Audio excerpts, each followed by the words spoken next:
The story opens with a young man surrounded by knights. As Cyan stands there, exhausted and cornered, he remembers the words his father repeated to him all his life. Live for the clan. From the beginning, Cyan understood what that meant. He was never supposed to want anything for himself. His only role was to stay beside his brother and live like a shadow. Now, after fighting alone against some of the strongest commanders on the continent, Cyan finally drops to one knee. A knight slowly walks toward him with a mocking smile. He calls the sight before him priceless. After all, it is not every day that one man holds off the continent's greatest forces by himself. Then he says that this is exactly what he would expect from that man's brother. The knight is Boris. Cyan glares at him in silence, barely holding back his anger. Tightening his grip on his dagger, he demands to know who was behind this betrayal. Was it the Emperor? But Boris only smirks as he looks at the black fog surrounding Cyan. He says the rumors were true after all. That sickening fog is unmistakable. Cyan really is connected to Mist. Mist is an organization feared even by the Knights of Light, a group as elusive and untouchable as fog itself. Boris then arrogantly declares that he will report to his superiors that he personally eliminated an impure being tied to the heathens. Cyan immediately snaps back. He tells Boris to say whatever he wants if he still has a mouth left after this. Once he is done with him, Boris will not even have a single tooth remaining. However, Boris stays calm. He warns Cyan not to get any ideas. If he intends to use his hidden power, he should give up now. A 9-star magic barrier has already been cast over the area. Hearing that, Cyan realizes he needs to escape somehow and expose the real culprit with his brother. But even then, he has no intention of surrendering. If there is a barrier in his way, then he will simply tear it apart. But before he can move, another voice suddenly cuts through the tension. That's enough, Cyan. At that moment, a man clad in golden armor steps forward. The instant Cyan sees him, he freezes. At the same time, his father's words echo in his head once again. Live for the clan. Your brother Askell is the clan. Askell's success is your success. And in that moment, Cyan finally realizes the truth. The one behind all of this is Askell. Askell walks toward him while Cyan can only stare in disbelief. Then, in an almost casual tone, Askell says Cyan looks confused to see him there. Cyan asks what all of this is supposed to mean. Askell answers without hesitation. He says Cyan has already done his duty for the clan, for the people, and for him. So now, he is only trying to free him from that burden. Cyan still cannot believe what he is hearing. He asks if he did something wrong, but Askell turns the question back on him. Wrong? He looks at the ominous black fog around Cyan and coldly says that Cyan is nothing more than a murderer. He can no longer even call him human. Hearing that from his own brother leaves Cyan speechless. Then Askell's voice hardens. He says Cyan deceived them long enough and asks if he really intends to pretend he knows nothing about his sins. At that moment, Cyan can only repeat those words in his mind. Murderer? My sins? Then his anger finally explodes. Cyan demands to know what Askell is even talking about. The succession struggle in the Empire, the Demon King's army raid, the war to unify the continent. He helped Askell accomplish all of it. He gave everything for him, because serving his brother had been his entire life. Then Cyan slams his fist into the ground in rage.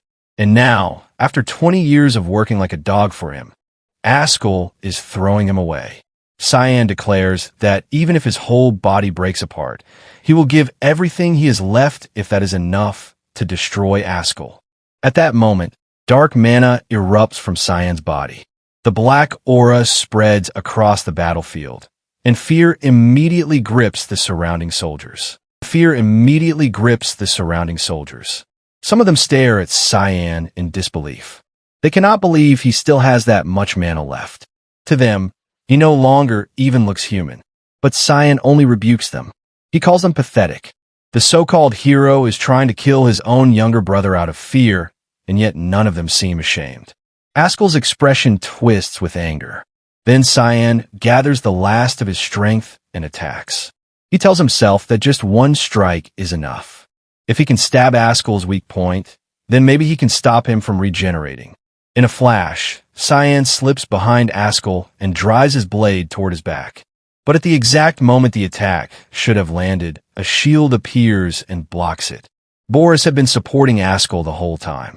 Without any hesitation, Askell drives his holy sword straight into Cyan.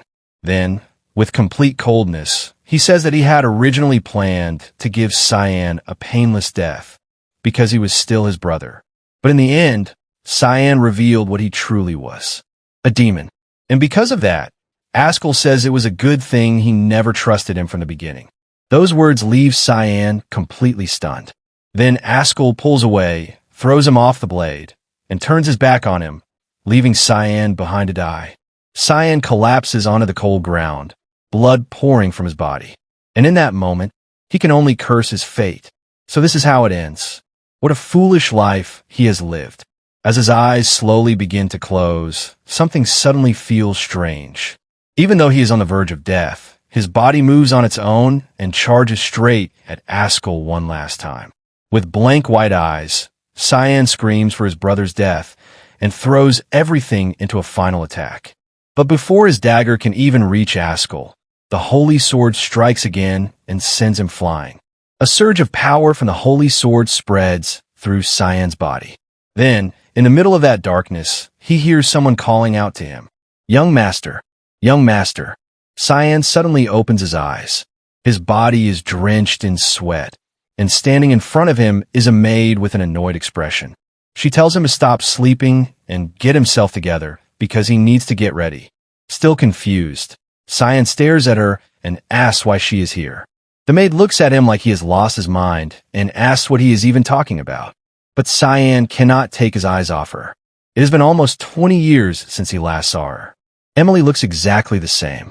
Cyan quickly looks around the room, and the more he sees, the more shocked he becomes. The room is exactly as he remembers it. It is the bedroom he used when he was younger. Even the furniture is arranged the same way. Then a terrifying thought crosses his mind. He covers his face and wonders if he really became a child again. Before he can process it, Emily calls him by name and complains that he is clearly stalling because he does not want to go to training.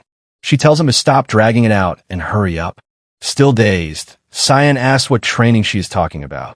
But little by little, the memories begin to connect. This is Vert Clan Day. Cyan realizes he has returned to the past, back to the duchy, back to the year before he entered the academy. He even remembers the exact date. March 1st, Foundation Year 985. Every year, the duchy holds a training duel, and because his father personally attends it, the event is treated as a major occasion. This year, his opponent is Krantz. Krantz is his half-brother, the same age as him, and the legitimate son of the Duke's wife, Margaret Oz. Because of that, Krantz always received far more attention, even though both of them were the youngest sons. Cyan, on the other hand, was only the bastard child. And in his previous life, this very duel became the reason he was mocked by everyone and turned into a complete laughingstock. This time, however, Cyan quietly tells himself that it does not matter. He only needs to win. Emily clearly still sees him as the same weak child as before, because instead of encouraging him, she quietly tells him that maybe he should just surrender. Hearing that, Cyan can only let out a bitter laugh. Even a maid is looking down on him. Then he reaches for his sword and feels the weight of it settle into his hand. It is only a rapier, yet with his body returned to this age, even that feels heavy. His strength has gone back to what it was back then. Still, one thing is certain. This is not a dream. This is not some illusion. And it is definitely not his life flashing before his eyes. He has truly returned to the past. Soon after, Cyan finds himself facing Krantz in the duel arena. Krantz looks at him with open contempt and mocks him for not running away. But Cyan remains calm. If he has really been given another chance, then maybe this time he can change the future. At that moment, the head of the household signals for the duel to begin. Krantz rushes forward confidently and swings his sword straight at Cyan. To everyone watching, the attack looks fast enough, but to Cyan, it is painfully slow. After everything he experienced in his previous life, Watching Crane's move now feels no different from watching a snail crawl toward him. With one clean movement, Cyan avoids the strike. Crane's is visibly shaken, and before he can recover, Cyan snaps his rapier forward and knocks the sword right out of his hand. Then he drives a kick into Crane's leg and sends him crashing to the ground. The entire audience falls silent. Even the Duke and Duchess did not expect the duel to end like this. Looking down at his fallen half-brother, Cyan knows he could simply place his sword at Crane's throat and end the match right there. But for him, that still is not enough. He remembers every insult, every humiliation, every time Crane's treated him like trash. In this life, Cyan refuses to be trampled on ever again. This time, he will make his own path. In the end, the duel ends in Crane's complete defeat. Not long after, Cyan is summoned by Duke Villith himself. His father even clears his schedule to meet him, which makes Cyan wonder whether that one victory really impressed him that much. A high-ranking knight named Yulkin, one of the Duke's direct subordinates, escorts him there. On the way, Cyan runs into Margaret Oz, Crane's mother. From the look on her face, it is obvious she had just been talking about her son. Even so, Cyan calmly asks whether Crane's is all right. Margaret immediately lashes out at him. She asks how he dares say something like that after beating his own brother so badly. But Cyan only gives her a cold response. That is simply how duels work. However, Margaret does not stop there. She starts insulting not only Cyan, but his mother as well. She says bastards should never be treated like legitimate children in the first place. Like mother, like son. She even says the two of them should have been left on the streets begging for food, and that Cyan should be grateful just to be standing where he is now. For a moment, Cyan seriously thinks about killing her. He has already lived one life, stained with blood, so the thought comes naturally. But in the end, he restrains himself. A quick death will be far too merciful. No, he knows much better ways to make her suffer. So instead, he calmly reminds her that he will soon be attending the academy with Crane's. Margaret immediately demands to know what he means by that. Cyan looks straight at her and calmly tells her that if she truly wants her precious son to leave the academy with all his limbs intact, then she should be much more careful from now on. Only then does Margaret fully understand what he is implying. Furious, she raises her hand as if she is about to strike him. But before she can do anything, Yulkin steps in and politely apologizes for the delay. The Duke has called for Cyan with urgency, so they can no longer stand there wasting time. Margaret can do nothing except glare at them as they walk away. Cyan, on the other hand, smiles inwardly. The Duke's orders are absolute, and right now, those orders are protecting him. Eventually, he arrives at the Duke's chamber. After being allowed inside, Cyan steps in, faces his father, and formally greets him. It has been nearly 15 years since the two of them last spoke alone like this. Duke Vert is known across the continent as the Guardian of the Continent, the great lord who defended the western lands and held the demons back for years. To the rest of the world, he is a hero, but Cyan remembers him very differently. To him, his father is simply a man who chose to spend his whole life serving others. A man who kept carrying burdens no one forced upon him, all the way until his death. After studying him for a moment, Villith finally speaks. He says Cyan's eyes followed Crane's sword perfectly. The moment Crane's rushed in, Cyan read the path of the attack and moved with perfect timing to avoid it. Then he asked the question directly. When did Cyan learn to use a sword like that? Cyan already expected this much. His father has always been sharp, so he calmly answers that he never formally learned. He only practiced by himself at night. That answer seems to interest Villith even more. He says that, as far as he knew, Cyan never cared much for swordsmanship before. So why did he hide that much talent all this time? Cyan gives a simple answer. Because he never wanted to attract attention. Villith accepts the reply, but then asks something else. If that was really true, then why did Cyan go so far in the duel against Crane's? Why crush him so thoroughly? Cyan instantly understands what his father is doing.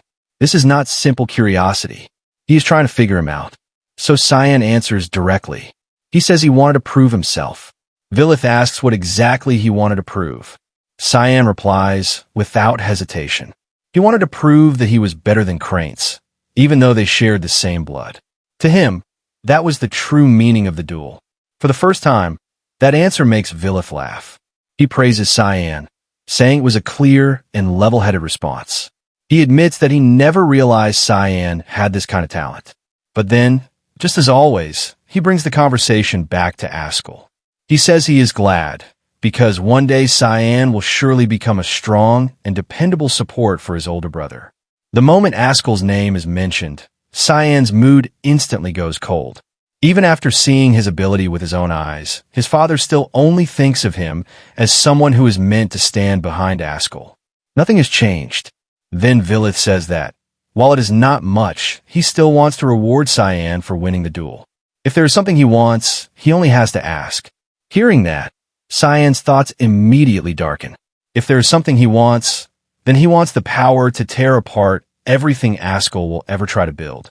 But instead of saying that aloud, he simply repeats the question, what he wants.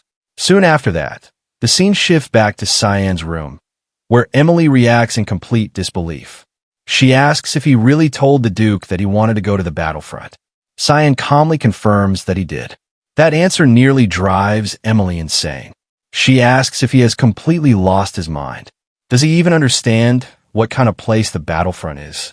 Valus, the western territory of the Empire, is the only place on the continent truly called a battlefront.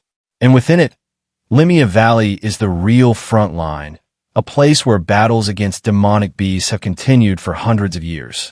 Because of that, Vilith strongly opposed Cyan's request from the start.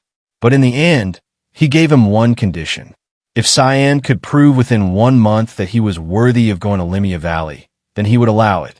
Cyan still does not know exactly how his father plans to judge him. But to him, that hardly matters. His body is still weaker than those of his peers, but he also knows he has one enormous advantage. Even though his body has regressed, his combat sense remains. On top of that, he can still feel the small amount of mana resting inside him. If he trains this body properly, then he can definitely make use of it. With that resolve, Cyan declares that he is going to start training immediately. But just as he is preparing himself, the door suddenly bursts open. A furious voice calls his name. The moment Cyan looks up, he sees Alice standing there, staring straight at him with anger written all over her face. She storms toward him, grabs him by the collar, and demands to know if he has really asked Father to send him to the battlefront.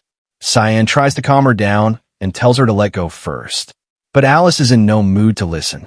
She tells him that ever since he defeated Cranes, it seems like it has all gone to his head. This is not something she can just ignore. Then she orders him to come with her to the rooftop. Once they reach the castle wall, Alice faces him with a serious expression and says that they will start the moment they draw their swords. Then she lays out her condition. If Cyan can endure her attacks for 3 minutes, she will personally allow him to go to the battlefront. Cyan looks at her and asks if she really has to go this far. But Alice shuts him down immediately. She tells him she does not want excuses. She only wants one honest answer first. Is he aiming for the family's title? The moment she asks that, Cyan understands why she is acting like this. So he answers her plainly. He is not interested in the family succession in the slightest. Alice, however, narrows her eyes and tells him to draw his sword. Cyan tries one last time to complain. It has not even been half a day since his duel with Cranes. He is already tired, and the whole day has been exhausting enough. But Alice gives him no time to think. She attacks at once. Still, Cyan is no longer weak enough to be overwhelmed so easily. He raises his blade and blocks her strike. Alice is visibly surprised. He actually blocked it. She cannot believe it. He is 7 years younger than her, and yet he cleanly parried her attack with a rapier against her longsword. For a moment, she even wonders if it was pure luck. After the clash, the two of them pull apart. But the brief exchange is enough to make Alice realize that her little brother is no longer the same child she once knew. Still, she has no intention of stopping there. She immediately presses forward again, launching one attack after another with sharp and aggressive movements. Cyan slips away and barely keeps up with her pace But even while defending, he knows exactly how dangerous this situation is. Alice is no ordinary opponent. She is an elite among elites, someone who earned the highest marks at the Royal Academy in swordsmanship, magic, and every other field of study. Her talent is so overwhelming that people even call her the child of God. And in Cyan's previous life, that brilliant sister of his ended up dying. The memory alone hardens his resolve. He cannot lose her again. As Alice comes down with another strike from above, Cyan raises his blade to defend. But in the same motion, he twists his sword and redirects the force of her attack back at her. Alice is clearly caught off guard by the move, but her instincts are sharp.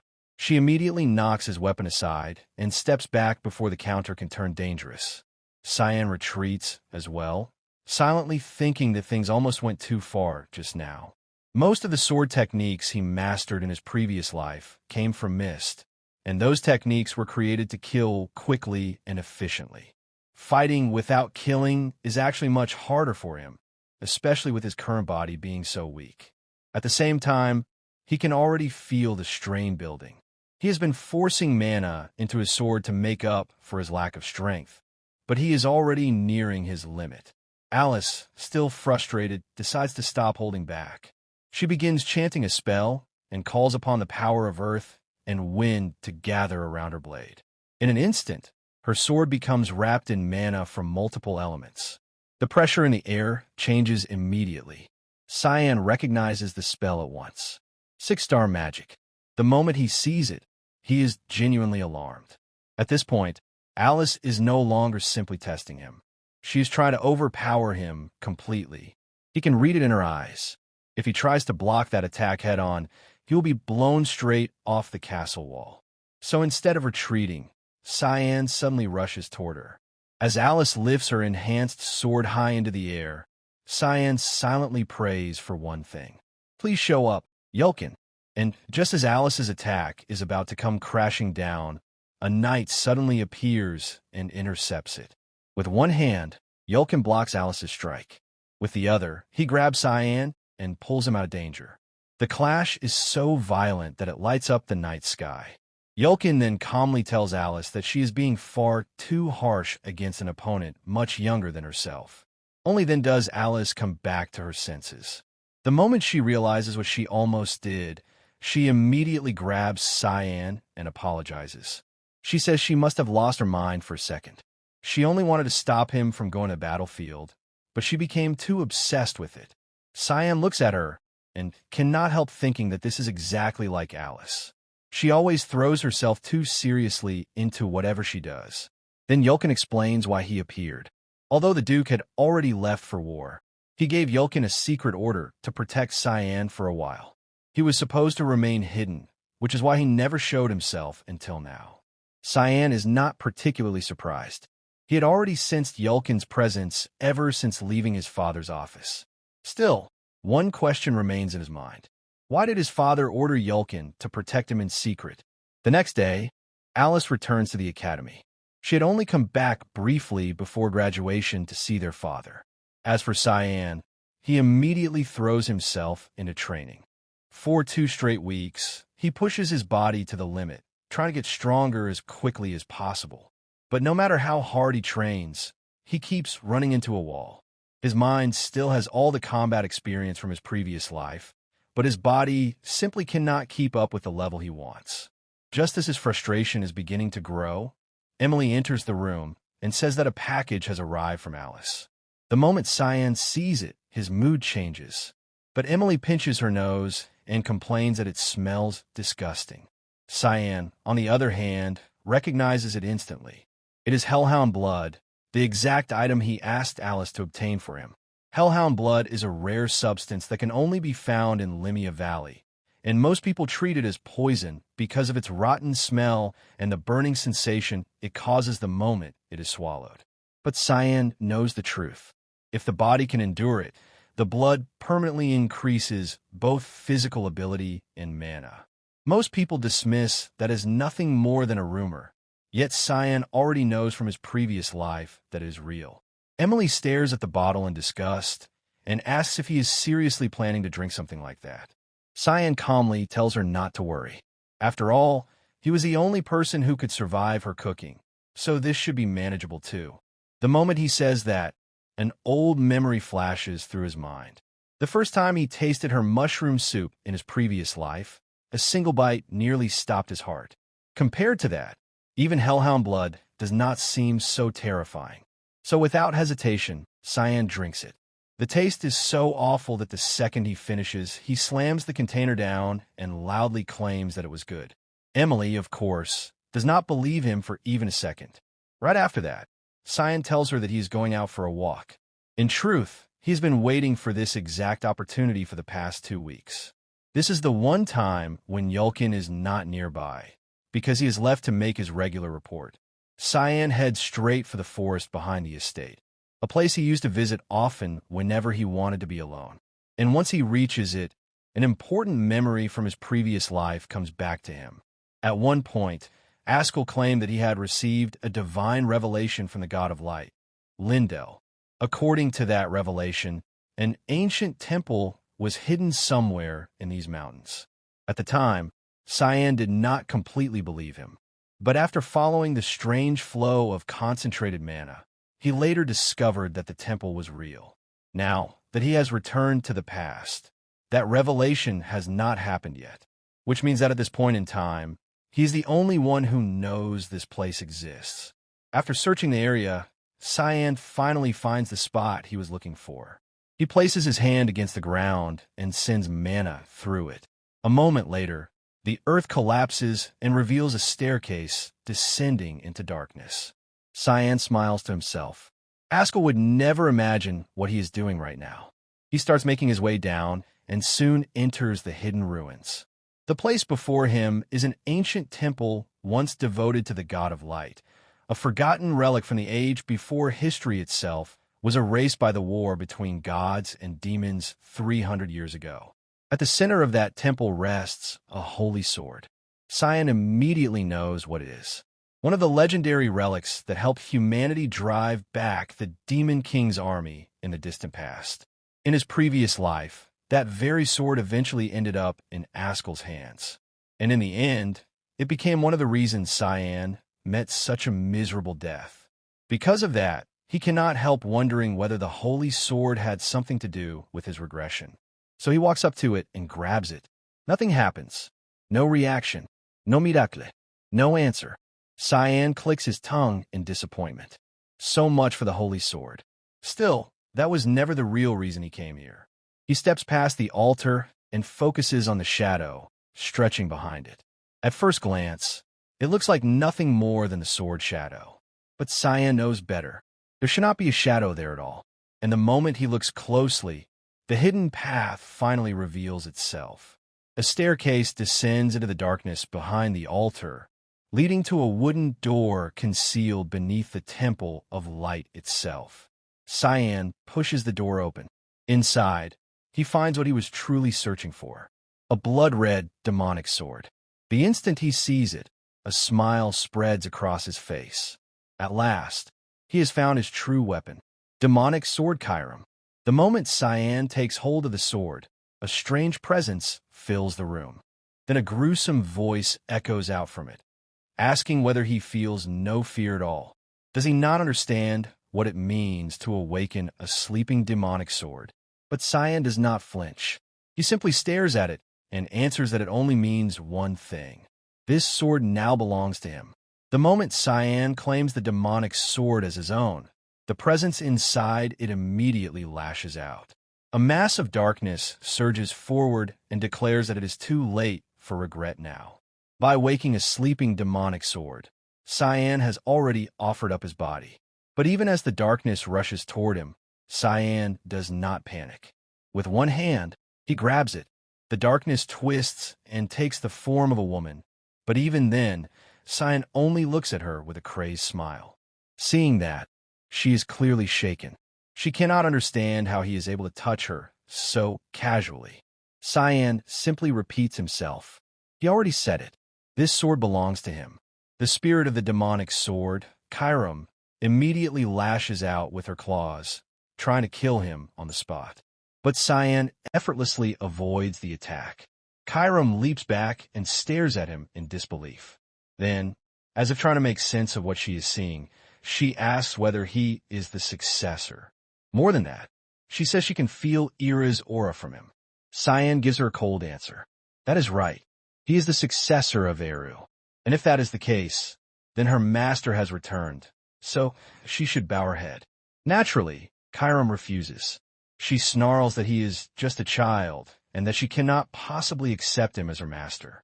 Then she charges at him again with even greater hostility. But Cyan already knows how demonic swords work. Their first instinct is always the same. They try to devour the user and take over their body completely, which means there is no point trying to talk to her nicely. So Cyan calmly activates a technique, demonic sword control. In an instant, Chiram's body loses all strength and collapses. Cyan looks down at her and tells her that he will only say this once. If she has any sense, she should accept him as her owner while he is still being reasonable. Chiram is stunned. She cannot understand how he can use a power like that. But Cyan does not stop. He activates demonic sword control again, forcing her head down even harder. Then again, and again. Each time, her body is crushed into the ground with no room to resist. In the end, Chiram has no choice but to submit. She finally gives in and says she accepts him. Only then does Cyan relax. Now that he has taken what he came for, there is no reason to stay here any longer. So he leaves the hidden room with Chiram in hand. The moment they step outside, Chiram reacts almost like a normal person. She says it has been so long since she breathed fresh air, and even remarks that it feels refreshing. Then she suddenly asks for Cyan's name. He answers simply, Cyan Vert. Chiram says she has never heard that name before and finds it strange that Eru chose someone like him. Cyan casually replies that she would have heard of him in his previous life. That answer instantly makes Chiram pause. Previous life? Cyan then tells her the truth without hesitation.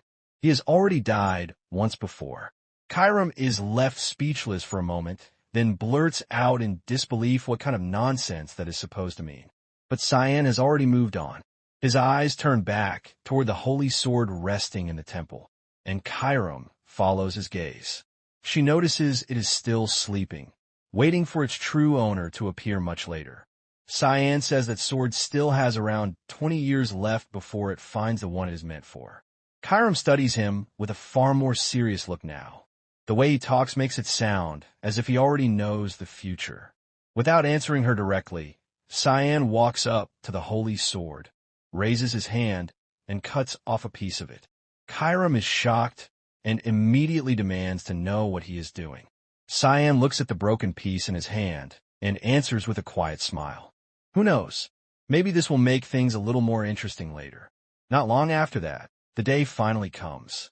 A carriage leaves the ancestral estate, and Cyan, now dressed in armor, quietly reflects on how fast time has passed.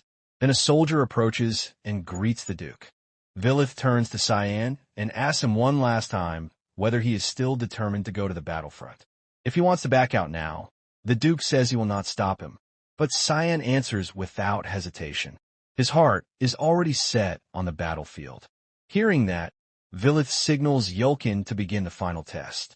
Yulkin opens a magic scroll, and from it, a glowing circle appears on the ground. Then a beast emerges. A hellhound. The beast that appears from the magic circle is a hellhound, a low-ranked demonic beast from Limia Valley. The moment it fixes its bloodthirsty eyes on him, Cyan understands what this test really is. The knights and his father must have gone through quite a bit of trouble to prepare something like this. Vilith then tells him that every action has a price. If Cyan truly wants to stand on the battlefield, then he must prove the strength of his resolve by overcoming this trial with his own hands. Cyan grips his sword tighter. A hellhound is not something a normal 10-year-old should be able to defeat. But Cyan is not normal. He remembers the training he forced himself through over the past month. He remembers drinking hellhound blood, pushing his body to the limit, and sharpening his instincts again and again. He also remembers the mock duel he had with Yulkin, the one he used to measure just how much his body had improved. At that time, with only 3 days left before the deadline, Cyan had realized that blindly swinging his sword in the air would no longer be enough. He needed the feel of a real fight. So he asked Yelkin for help. At first, Yelkin thought Cyan would want to spar against someone closer to his own age, maybe Cranes. But Cyan bluntly replied that Cranes now ran away every time he saw him, which made him useless for training. In the end, Yelkin agreed to help. He told Cyan he would only defend himself and would not counterattack, telling him to come at him as much as he wanted. The moment the spar began, Cyan rushed straight at him. Even though Yelkin only used the sheath of his sword, the force of Cyan's attack still surprised him. He had not expected a child that young to strike that hard. It did not stop there. Cyan's movements were fast enough to make Yelkin lose track of him for an instant. Then, in the very next moment, Cyan attacked from behind. Even though Yelkin remained calm enough to block, he could not help being impressed. Cyan, however, quickly realized the gap between them was still too large. No matter how much he improved, he still could not defeat Yelkin yet. Even so, the knight praised him sincerely. Compared to the weak young master he once knew, Cyan had grown strong enough to overcome almost any test someone his age could face. And now, standing in front of the summoned hellhound, Cyan knows that training has led to this very moment. The hellhound lunges first. In that instant, Cyan vanishes from where he was standing and rushes straight toward it. His sword flashes. By the time the beast realizes what happened, a deep slash has already been carved into its body. Even so, Cyan knows he cannot drag this fight out. With his current strength, even a low-ranked demonic beast is still dangerous. If he wants to win, he has to finish it quickly. So he makes his decision. Gathering all his strength into his right arm, Cyan leaps high into the air and drives his sword down like a spear. The blade pierces straight through the hellhound's head. Its body crashes to the ground. The entire scene unfolds right in front of everyone watching. And for a moment, even the knights are left speechless.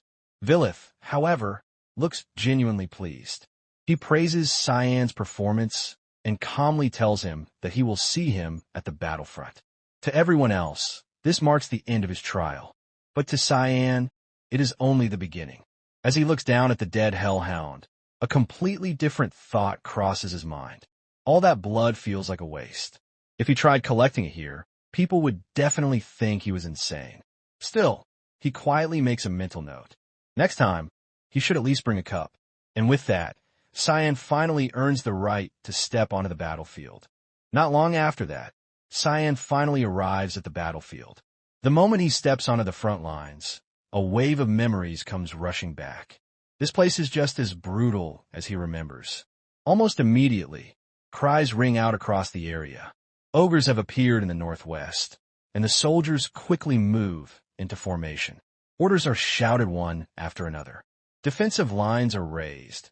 Magic circles are activated, and restraint spells begin wrapping around the monsters. On the battlefield, everyone knows exactly what to do. Blinding magic bursts in front of the ogres, forcing them to shield their eyes. At the same time, threads of light shoot up from the magic circles beneath them and bind their bodies in place. The command to attack is given, and the soldiers rush forward without hesitation. Some of the ogres try to break free, but they're cut down almost instantly. One severed head even lands near Cyan's horse. Standing behind him, Emily is horrified. She asks why he ever wanted to come to a place like this, and whether he is not scared. But Cyan simply looks out at the battlefield and thinks to himself that it feels exactly the same as before. Hell, just as always. At that moment, his father approaches and asks him how it feels to stand on the front lines. Cyan answers that he is a little nervous. Vilith tells him never to let his guard down. On a battlefield like this, no one knows when or where they might die. Cyan calmly nods and says he will remember that.